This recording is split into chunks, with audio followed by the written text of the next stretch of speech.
Ladies and gentlemen, welcome dreamers from all around the world. Here is Pawel from Better World International, and today I have the really awesome and special guest, which is Paul Connett. It's really, we had this real chat today morning. It's really my pleasure to host the fellow dreamer, the activist. For you guys who don't know, the Paul is a retired professor of environmental chemistry and technology and St. Lawrence University.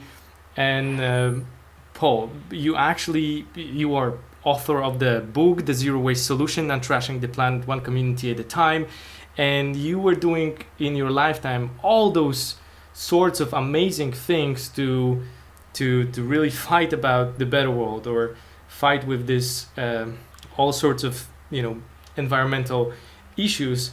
And it's really, for me, it's really pleasure to talk with the people like you. Yeah, so that's really, one more time, I wanna it's an honor, Paul, to have you here on this little podcast or audio series, or however we're going to call that. Yes, well, the subtitle of my book is Untrashing the Planet One Community at a Time. And the description you gave of your operation and your goals meshes nicely in with that.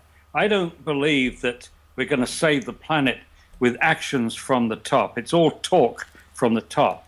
But I do think we've got a good chance with action at the bottom, with the grassroots activists that we have. I was an activist before I was an environmentalist. When I went to the States in 1966, after I went to Cornell University to do a PhD in biochemistry, but after less than 2 years, I found myself embroiled in the Vietnam peace movement. And then from the Vietnam peace movement, Biafra, Bangladesh, a number of things with India, then the anti-nuclear campaign in England, and then eventually, after marrying and getting 3 kids, I found myself back at university, and this time doing a PhD in chemistry, and that was in 1979. I graduated in 83 and then went to St. Lawrence University to teach chemistry.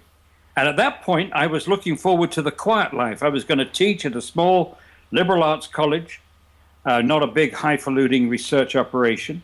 I was going to do my classical music program on the local radio station, and I was going to watch my kids play baseball. I would have preferred them play cricket, but they don't play much cricket in northern New York.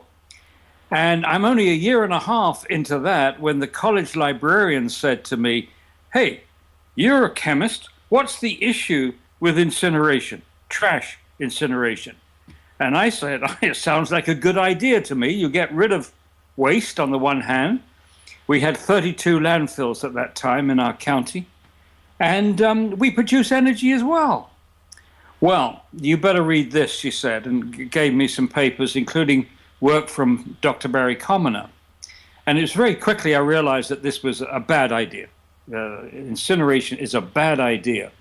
And it was bad in those days, in the 1980s. I'm talking now 85. It was bad in those days because that's when we discovered that burning waste produces the most toxic byproducts that we've ever made in a chemical laboratory, namely the family of compounds called dioxins and furans.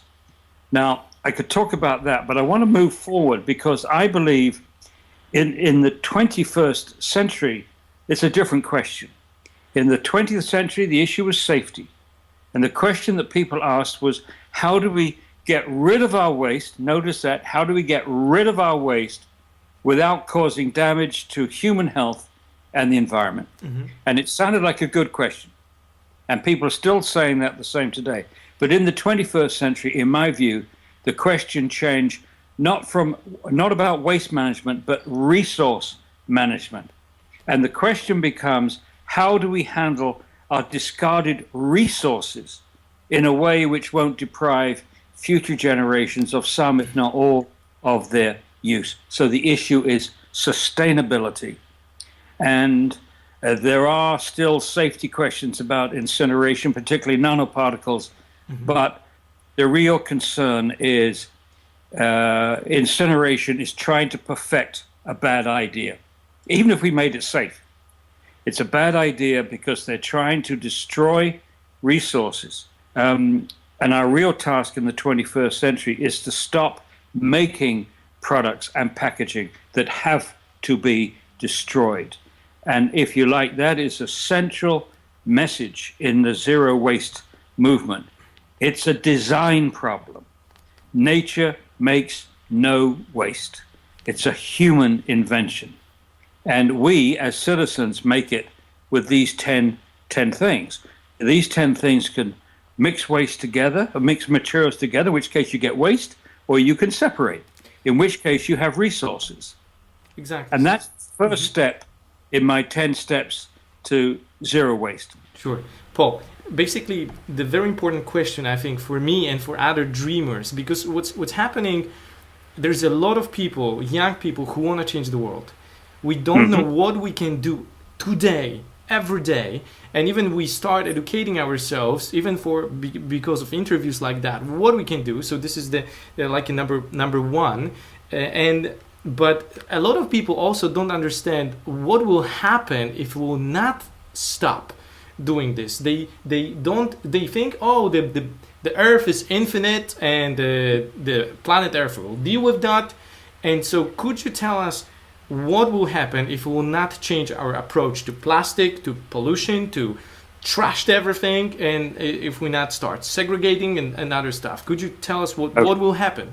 Well, we would need 5 planets if everybody consumed like an American. We would need 2 planets if everybody consumed like a European. And so something's got to change. Something's got to change. And meanwhile, India and China and several other huge populated countries like Indonesia, Brazil, and so on are copying our consumption patterns. They're copying all our bad things. The model is you have the huge shopping mall at one end of the city, and then you have the high-tech toilet at the other end. And it's a shorter and shorter time from the objects that we buy to they're ending up in the incinerators. I have had the opportunity to go to China 4 times. And it's absolutely appalling. The pollution there is appalling. Right now, you'll see people working around in their big cities like Shanghai, Beijing with masks on. You find that people from outside China do not want to live in these cities. It's getting more difficult for these big corporations to hire the top people because they don't want to live in these polluted cities. When I was traveling around China, I was looking forward to seeing beautiful scenery. All I saw was a white sky. And it turned out that this was huge areas of China with a smog. I saw the trees at the side of the road, nothing beyond. And the pollution as I say, in Beijing and Shanghai is absolutely awful. They're poisoning their food, they're poisoning their air, they're poisoning their water, everything. And into this, they want to build, again copying our bad mistakes, 300 trash incinerators. And we're not talking little tiny ones, not 100 tons a day or 200 tons a day. The one I fought in 1985 was 250 tons a day. They are building in China right now 3,000, 4,000 ton a day incinerators, and not just one in these big cities, but several. Fortunately, there is tremendous citizen opposition to these big monsters, and there's some very well organized and well informed environmental activists. And with the two of those together, we may see a movement towards zero waste in China. And the beauty of if that happens, China will lead the world quickly in that because they move very fast, central control, boom, stop incineration, go zero waste. And incidentally, I'll let you come in again. In 1998, I went to California to attend a conference by the California Resource Recovery Association, which is the biggest recycling operation in the world, biggest recycling organization. And they were into zero waste then in 1998. And I was asked to make a videotape. And the title of the videotape, listen, was Zero Waste idealistic dream or realistic goal. Of course, and I concluded at the end it was a very much a realistic goal. This is what we're talking about is not only better for the local environment, it's better for the global environment, it's better for the local economy and the global economy. And that should not come as a surprise, because given enough space and given enough time, there is no difference between the environment and the economy. So a global economy demands global environmental improvement or sustainability. So we need zero waste to get to sustainability. Paul, for those, I watched the documentary called Trashed. So I saw this part about breaking down and stuff, but also I'm aware of why the incinerators are so bad and what they doing, but I was not aware about this one. So by the way, for everybody who's watching or listening, that below I will put the link to this documentary, and wonderful documentary about what's going on and things like that, called Trashed, and why the incinerators are so bad and why you made so much effort to stop them.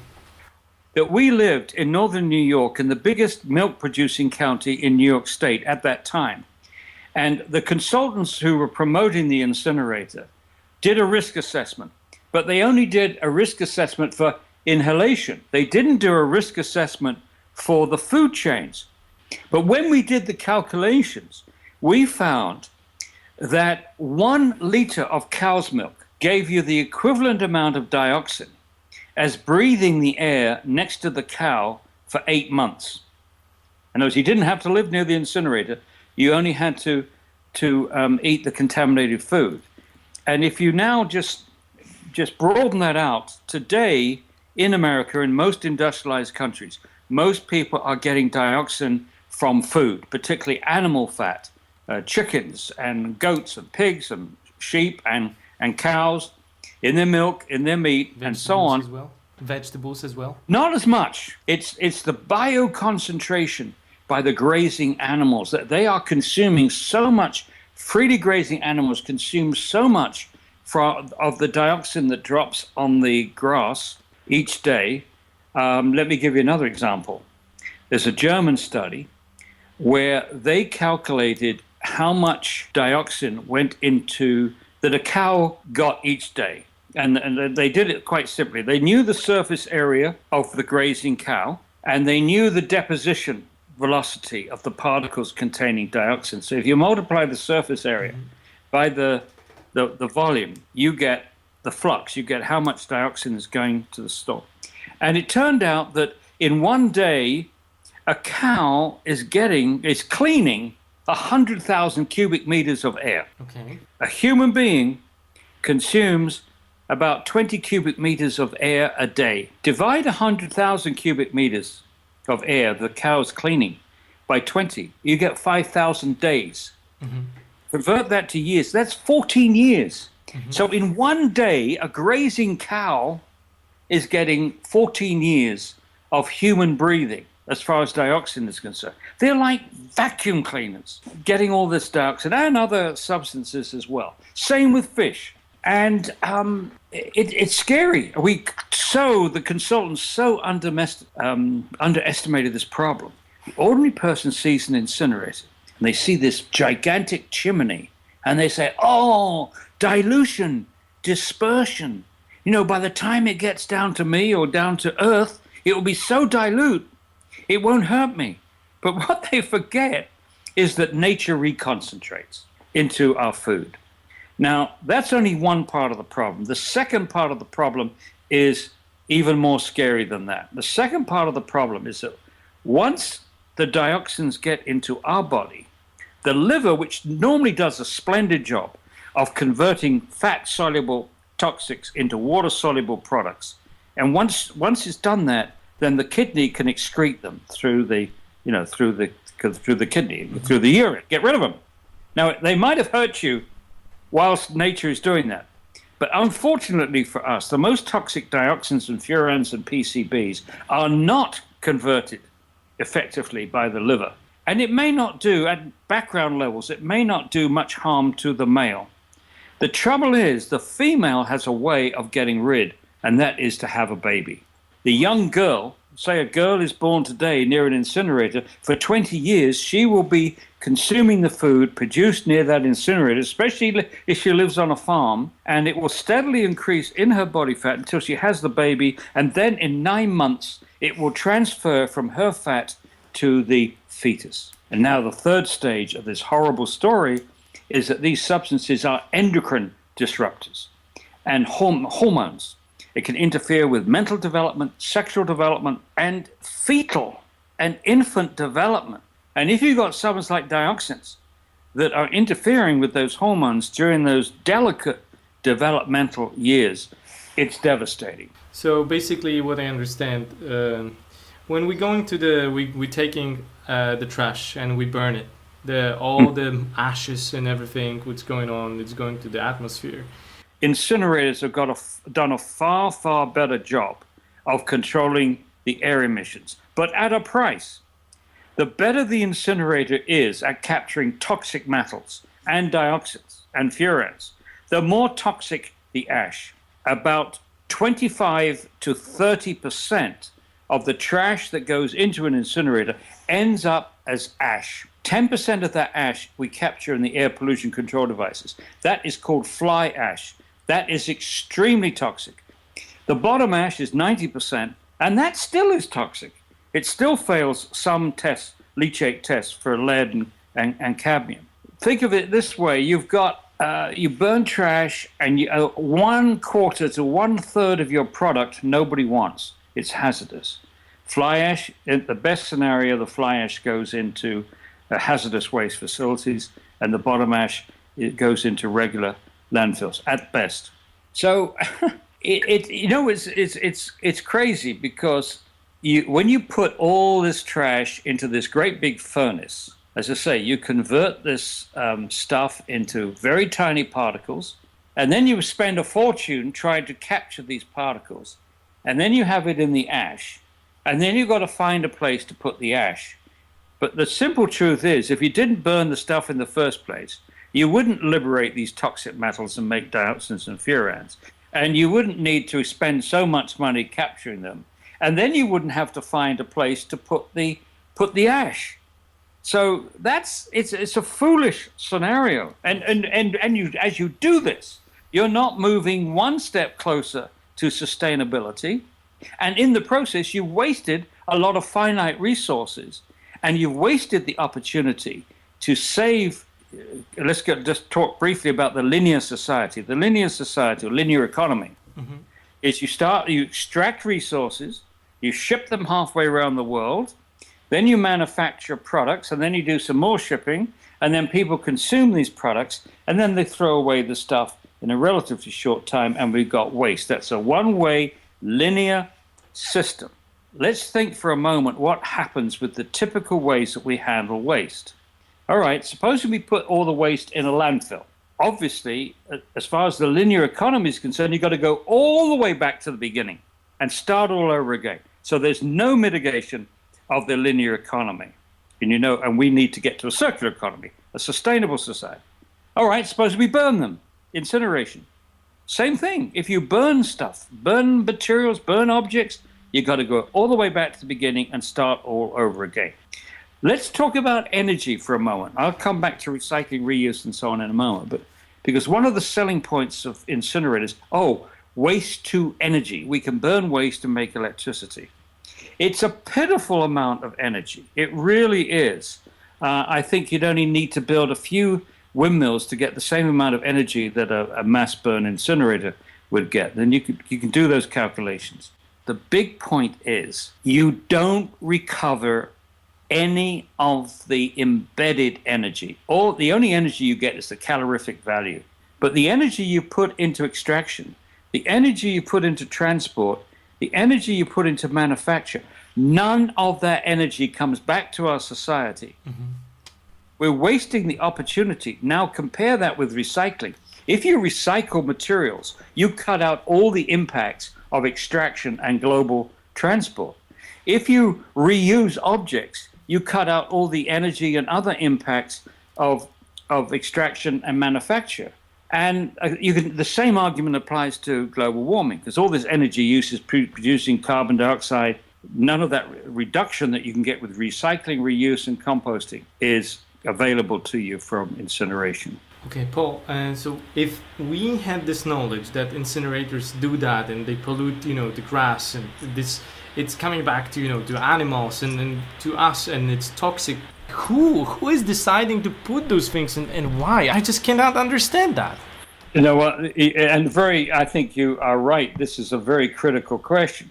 The answer is, how do we get this information? How do we get this information? Because corporations control the media. So for a long time, the incinerator industry, and they still do it, they still capture journalists. Journalists get a very superficial, glossy public relations view of incineration, and you see it every day. Instead of putting your waste into landfills, build this fancy machine, you get rid of the waste. No, get rid of the waste. They don't say you get rid of your resources, you get rid of your waste, and you make energy as well. And then they tell you how many light bulbs they light up. Who are those people who are deciding about, even their corporations, why they are not moving? They don't understand it's the future of their children and their children? Some of the corporations are. I mean, we've got a mixture. You've got the corporate looters. You've got companies like Monsanto that's looting agriculture. You've got corporations like the chemical industry, again, doing all the genetic engineering and chemical pesticides and so on. They too are looting our food supply. You got fracking, which is a gross example of looting, absurd example of looting the planet for short-term gain. And they have a lot of power. They have a lot of money. I mean, when we just had an American, we're still having it. Having the primaries for the general election in America, and every other ad there is ads for fracking. But they don't call it fracking. They call it energy sustainability. We can produce our own energy, and lots and lots of. They talk about natural gas and so on. This is American energy. We get us off Arab oil and so on. Umpteen advertisements. I'm an energy voter. So they're mobilizing with PR. We have two realities, I think, in the world today. Mm-hmm. We have the real world and we have the PR world. We have the world created through communications, through advertising, through television. What is the solution what steps we can do right now? And then how the future of this world, the positive future of this world looks like? Good questions. I have 10 steps to zero waste. These steps are simple, they're cost effective, and they are very, very positive. So I'll run through them very, very quickly, and then I want to come back to the differences between the zero waste approach and the incineration approach. Okay, so here are the 10 steps. Number one is source separation, these 10 things. Most people are prepared to do that. Mm-hmm. Step two, door-to-door collection. Make it easy for people to, once they separated, to have this material collected from their doorstep. This is the most effective and least demanding for our citizens. The third step is composting. The key thing that we need to separate is clean organics, clean kitchen waste, clean yard waste, so that these can go back into agriculture. Mm-hmm. Incredibly important. And this is the first place we see an overlap between the ideal for solving the waste problem and the ideal agriculture, because composting feeds into sustainable agriculture. So very, very clean, very good, important. So once you've got the clean organics out of the waste stream, then it's much easier to deal with the other material through metals and glass and plastic and paper and cardboard. Once that stinking stuff is out there, it's much easier for the cities to set up big warehouses, etc., with a little mechanical, but not much, mainly people power, to separate and get these materials back to market and back into commerce again. And then the fifth step is reuse and repair. and reuse and repair centers, which ideally will become community centers that will help to recreate the village within the big city. But within the big anonymous city, you sprinkle around your city these reuse and repair centers will pay for themselves, because the difference between reusable objects and recyclable materials is reusables are low volume and high value, whereas recyclables are high volume and low value in the marketplace. And I'll give you an example. In Los Angeles, the reusable fraction is only 2% of the total, but it's worth well over a third of the total value of everything in that waste stream. This means if you set up facilities to capture reusable objects, furniture, appliances, building materials, big building materials are big. They make a lot of money. They will pay for themselves once they've been established. And all the municipality has to do is, in the first instance where this can happen, and then the jobs and the profits will emerge, and they will be able to pay their own way after a short amount of time. And we've got many examples of that. Step 5. Also, in those facilities, you have job creation, job training. We have a facility here in Burlington, Vermont, where they take people off the streets and train them to handle either large appliances, small appliances, electrical goods, computers, train them for salesmanship and so on, and then help them to get a job. And there's state money that supports such an operation. It's also linked to deconstruction of buildings, old buildings. Though a lot of those materials can be used again, a lot of those materials are more valuable today, particularly lumber, than the buildings when it went into the buildings 50, 100 years ago. A whole subset of that, architecture, architectural reuse, where beautiful fitments and so on are reused. Big money. And there's the most wonderful example of a reuse operation in Gothenburg in Sweden, where the guy who designed this and runs it, very creativity, he's made this such a fun place to visit. When you go to visit this facility, there's a band playing when you go in. When you walk around, there are clowns to entertain the kids and all kinds of things for the kids, climbing devices and so on. And then when you go to the toilet, it's an art gallery. You can sit there, you're going to buy afterwards. And then they have marvelous features. And one of them is the dog, the famous Swedish separate. This dog can miraculously separate mixed recyclables into 6 different categories. And there's a wonderful joke here. If a dog in Sweden can separate into 6 categories, surely we can get our politicians to separate into 3. So that's reuse and repair. Then the next steps are all fighting the residual fraction. And the first and very effective step to fight residual fraction is the pay-as-you-throw system. The way this works is we've got one for the compostables, one for the recyclables, and one for the residuals. No surcharge for the compostables, no surcharge for the recyclables. But the residual fraction, the more you make, the more you pay. The less you make, the more you save. And so you can construct systems around this. In Seattle many, many years ago, they said, we're having a separate container for the residuals and for the recyclables, etc. Now in Italy, they have systems where they have the reusable bag is heavy grade and is being used many, many times. In it, there's a microchip, and there's different ways of handling that. But the simplest way is you only pay when you put it out. So if you save your recyclables because you're recycling and composting, you save your recyclables, instead of putting them out once a week, you put it out once a month. You're saving 3 weeks of payment. Sure. Paul, I have the one, separation, second one, door-to-door, third one, composting, clear organic, 4, reuse, repair, and in the future, community centers. Number 5. Yes. That's fine. So it's soil separation, door-to-door collection, composting, recycling. Okay. So I may have missed that out. Yeah. Reuse and repair. Yes. In community centers. Yes. Where you can do a lot of education. You can collect the household toxic waste. There's many things you can do with these little centers. Then 6 is the pay-as-you-throw system.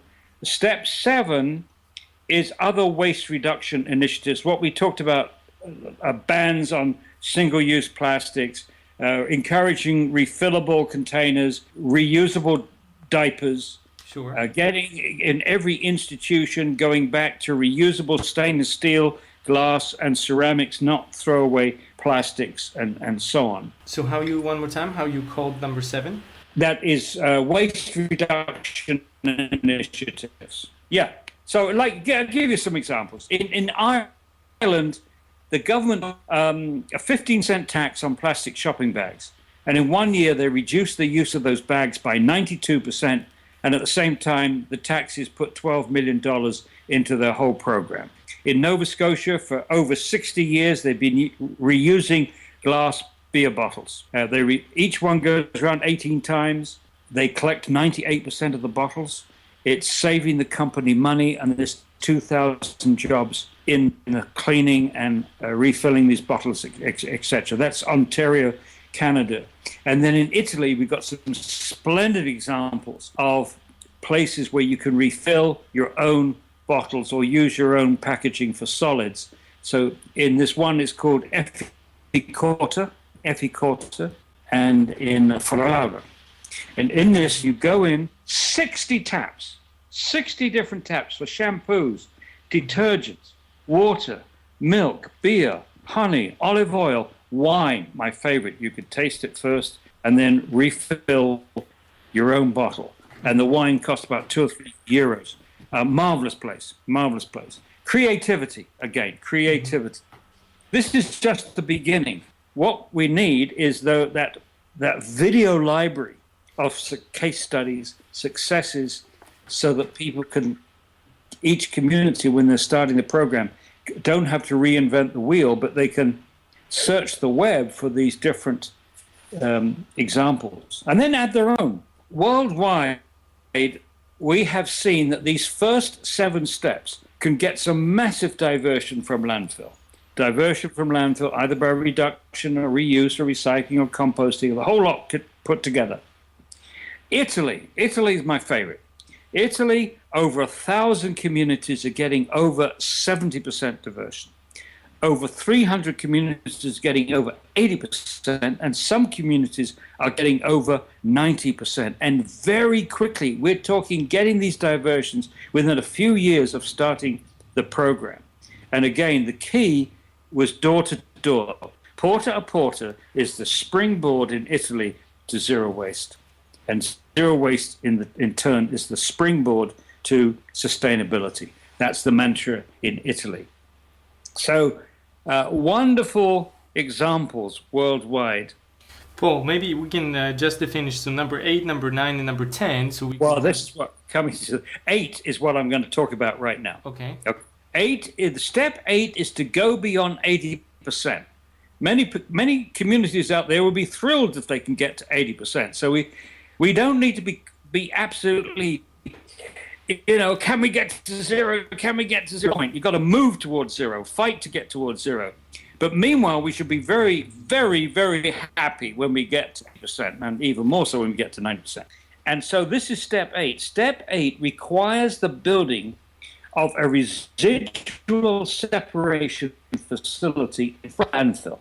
All the trucks with the residuals can't go directly into the landfill. They have to go into this facility. They built them in Nova Scotia. The mixed residuals are then, the bags are open, the residuals go on conveyor belts, well protected and paid workers pull out more toxics, more recyclable items, and the dirty organic fraction gets all the way to the end of the conveyor belt, where it is shredded and is composted above ground to stabilize the material organically. If we can't compost it, industry shouldn't be making it. We need better industrial design for the 21st century. My future planet is a network of vibrant communities, a network of positive examples, and especially communities in which we get our happiness from human relationship. creating as many friends as you can. Communities which are protecting their own water supply, communities that are protecting their air, communities that are invested in decentralized energy, communities that grow their own food, biological food, organic food, all of these things added together, and a community that is democratic. That these decisions of all these positive things, and when they are positive, you're more likely to move forward. And all the success that we have with these vibrant communities and positive examples are communicated via the internet. Oh boy, and there's one other thing here. Oh yes, here's an example for you. Iceland banned television 1 day a week. Really? 1 day a week. No television. Now, leaving room then for communities to invest in other activities.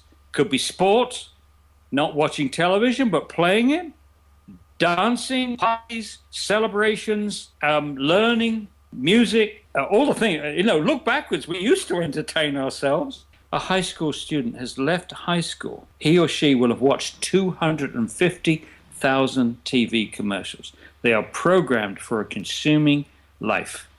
So that's the big enemy is television, and within television is the advertisement.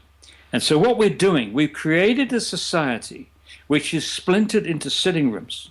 We are living alone or in families in sitting rooms, watching television, which is the ideal purchasing unit. The house has become the ideal purchasing unit for these throwaway, crappy things. And we think that this is the way to happiness. So we sit on the couch and we die watching other people live on the other side of plastic screens. And the way it's created now is that the people on that side of the plastic screen are super people. I mean, they're super handsome, they're super beautiful, they're super baseball players, super basketball players, super soccer players, but they're super, we are ordinary. We are very, very ordinary. All we do is to sit on the couch watching these beautiful people live their lives, and ours is a second-hand life. But the secret is that every 7 minutes, this hand reaches across the plastic screen and says, if you buy this, you will be a super basketball player. Johnson will hand over the Nike shoes. And so I've met families in the Philippines that struggle at minute wages to buy their children basketball shoes at $90 or what have you, because they've been seduced by the TV commercials. So that's the seduction that's gone on, and we need to switch off those televisions, get out of our houses, and meet other people, work with other people, play with other people. And that's exactly what happens to grassroots activists. All of a sudden, what's happened to the people fighting incinerators or people fighting fracking or GMOs? What happens? Oh, I've got to go to this meeting. Why? Because we're getting organized. Organized what? We're fighting fracking, we're fighting this. And they get out and they find themselves sitting in a room and listening to live people organizing, and they come out and guess what? They find that some of the people that they meet at that first meeting, they become lifelong friends with those people, meaningful relationships, and working together as you're doing. So now what you're talking about, I think, is to garner all these people that have been activated to do good things in their community, bringing them all together and making them excited. This is a worldwide movement. Positive energy is far more productive than negative energy. You can only sustain saying no for so long. And people don't, right now, there's so many problems out there. People don't want to hear about another problem. I don't want to hear about another problem. As worthy a cause, I don't want to hear another problem. So we got to tap into positive energy and offer solutions. And what is the way of reaching out, forming alliances? You don't have to agree on everything. We need alliances of stopping things and promoting things. And take all these alliances and make a really vibrant community. And then network those communities worldwide. I absolutely love that. Yeah. Is what you said, and it was wonderful. It was wonderful. Everybody, Thank you. you can get the Paul's books on Amazon. I saw. So it's called Zero Waste. Could you say Yeah. that, Paul? Untrashing the planet, one community at a time. Paul, thank you very much, and yeah, talk to you soon. Thank you.